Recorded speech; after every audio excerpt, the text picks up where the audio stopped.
There's room to grow. Morning sickness usually happens in the first trimester, but some mothers can suffer from this right through their pregnancy. Well, here with us today is Dr Sheehan from the Royal Women's Hospital. Welcome to the show, Dr Sheehan. Thank you, Meredith. So, what is morning sickness? It covers a whole spectrum of symptoms, I think. Some women do experience the full thing with vomiting, which can be quite incapacitating. For some people, it's just a constantly queasy feeling, and it may be just associated with wind. A lot of women, because of the nausea, they're swallowing all the time during the early phases of the pregnancy, and as a result, they have a lot of problems with bloating and wind. Is it just in the morning when you feel sick? No, absolutely not. In one study at least, only about 5% experienced their symptoms only in the morning. More than 80% felt it all day. How long does morning sickness last? The classic is up the first 9 weeks and getting better somewhere between 9 and 14 weeks, often quite suddenly, often goes away really quickly. Now, with morning sickness, some women it can last the whole pregnancy? It can. I can't remember the quote. I think it was something like more than 50% experienced at least some symptoms lasting over 20 weeks. But there's a spectrum, remember. It's not likely to be that severe vomiting.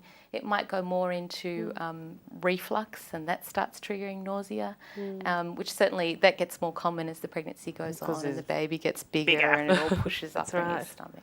So there's other things in there that still might make women report, I feel sick. Does this affect the fetus?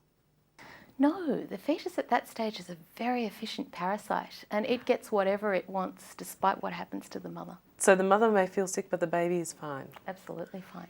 In fact, it's a sign. It's quite a good sign for the pregnancy. There is definitely a lower miscarriage rate for women who have hyperemesis. Really? So it's a good sign if you're feeling really sick? It's a good sign. It can mean that your pregnancy hormones are very strong, they're working well. Right, okay. For the baby at least, if not for you. If you're really, really, really sick, there are a couple of other conditions, pathological conditions that can be there too. It could be twins, thought to be more likely if you're really sick, and also hydatidiform moles and choriocarcinoma, very rare conditions, but again classically associated with being sick, although not borne out necessarily by studies. Now, is there anything you can take to ease morning sickness? There's a number of things that have been shown to be helpful. Vitamin B6, pyridoxine, well proven in studies definitely to be effective. Usual dose is 3 tablets, 25 milligrams 3 times a day, and completely harmless, just a vitamin. So I'd certainly recommend anyone who is having a degree of morning sickness which is troubling them to start with that. There are lifestyle things that you can do before you even start taking tablets. The general advice is little meals often, never sit down for a really big meal. Keep something in your tummy all the time. So a lot of our morning sickness women have a box of dry biscuits by the side of their bed and they nibble a cracker before they get up. Yeah. Salty foods are thought to be good. And then there's all the things about avoiding the triggers. Some women have trouble with smells. Unquestionably, your sense of smell becomes a lot stronger in pregnancy. Yes, it does, doesn't it? And you become a lot more sensitive to smells. Hot food triggers it for a lot of women, so they have to stick to salads and things like that for the, the early part of pregnancy. Just the smell of the cooking food, I think. Right. So eat salads and things like that. And rest. Definitely more stress makes it worse. Okay, and what about ginger supplements or ginger tea? Yep, not proven in the studies as far as I'm aware, although I think perhaps the latest Cochrane review suggested it.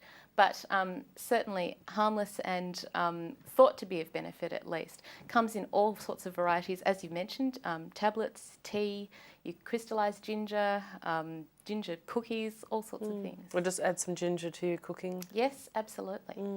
Then if you're stuck, the mainstay of treatment is Maxilon tablets or metoclopramide. Perfectly harmless, we use them all the time. But that's like an extreme. That is. But I guess I'd point out that no harm from these tablets at all. I know a lot of women are very scared about taking tablets in pregnancy and they don't like to. They're worried about what it might do to the baby. But these tablets have been used all over the world many, many years. Never a suggestion of problems with them.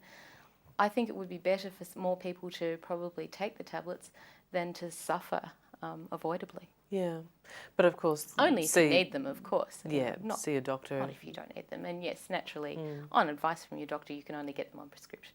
Oh, right, okay. What if you don't experience any morning sickness whatsoever? Should you be concerned?